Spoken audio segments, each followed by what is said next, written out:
Hoppa, yeni bir maç ile bir yerdəyik. Toğrul Azad. Azat mesaj yaz gələk. Azad'a niyə gedirik biz? Bilmirəm, onda mənə gəl. Ana Azad gördüm.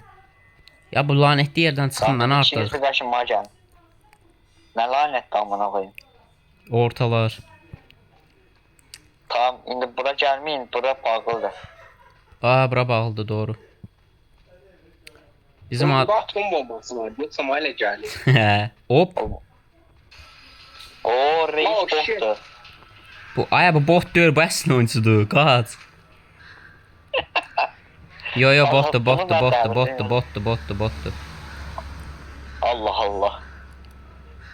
Botdur, çözənmədim. Oyun boyu indi mən qovalayacaq bir ehtimalla. Mənə gəldi, mənə keçdi. Bot nə? Tamam, heç azadca bunu oturaq. Ne oldu Mən- buram, toplanamadım. Botu sınırsız şəkildə lupa soxacağım.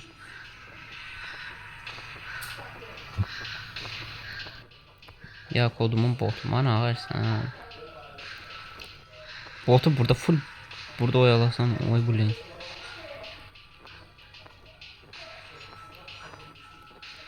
Oğlum ne baş verir? Sizə gəlir.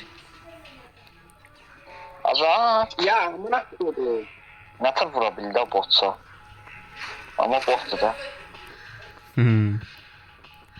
Botu deyirəm, Azad sen dedin. Ben bana gelir.